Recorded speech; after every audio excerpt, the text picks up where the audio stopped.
as an American, third generation American, I've been in Israel since 1969 and in and out, and I'm Israeli American, someone who loves and appreciates America, and loves in Israel too, and I often see that the Israeli Jew often has a much more galut mentality than the American Jew. The American Jew got more out of the galut mentality than the Israeli Jew, who's always still in battle. The American Jew got freed of that. The Jew was always in battle. He was always struggling for his existence in life, and then it was hard to play that way. The American Jew was free, getting freedom that he doesn't yet have here in Israel, and it's a kind of strange phenomenon. But I think that the galut Jew is in Israel, and the free Jew is in America. That's why I can use the Aliyah from America. To be able to be some freedom here, and the concept of it, because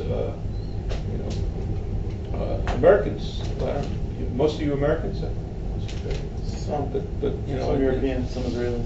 Yeah, but I think there's a kind of respect for my playing around and being Jewish. I always encountered positive. So when I first started to teach at Columbia, I got a note about for the faculty meeting. It was Friday night. Okay. So I go to the head of the department, Bill Mahoney, an Irish Catholic guy, head of the department. I go to him. I said, Bill, I got the invitation for the meeting. You can't come. I'm sorry, you can't come. He said, it's okay. You can come next month. We have the meeting every last Friday of the month. So you can come next month. He said, no, you don't understand. I not only can't come to this meeting, I can't come to the meeting if it's Friday nights. I live in Teaneck, New Jersey, and it's Columbia, and I don't travel. They said, oh, that's a big problem. This has been the tradition at Columbia for 150 years that we have the meeting on Friday night, the last Friday night of the month. And so we parted that way.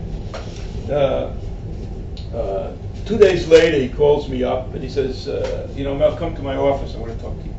And so I go to his office and he said, Mel, I spoke to the other professors here about the problem, about you attending the meeting, and they all agreed that we'll have the meeting from now on Thursday nights. When I was on a committee of the National Science Foundation in Washington, they called me and said, we heard that we're going to have lunch. What kind of kashrut could we order for you? What kind of food could I order for you? America is an experience for the Jews that is unlike any experience they've ever had. And so we have this dynamic. I think that I'm doing, my next exhibition is on baseball in Israel.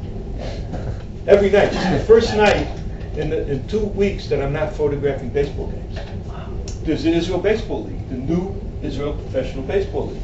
My son, Ari, is a pitcher coach in Petah Tikva Pioneers. Professional baseball player in Israel, not in America. But he's an American. He's my only son who lives in America.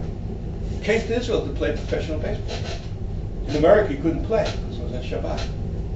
And so this is one kind of idea of this relationship with diaspora, an American game. I just writing about the Kabbalah of baseball. The 10 men on the field, 10 sfirot. Now 9 players and a batter. When I go to the baseball game, I'm photographing Kabbalah.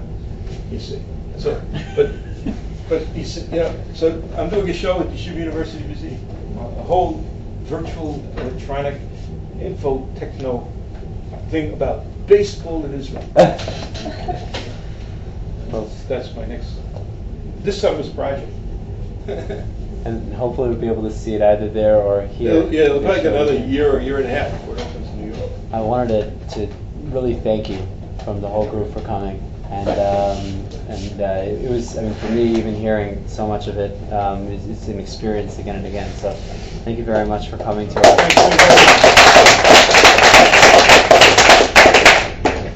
Yeah, and come back.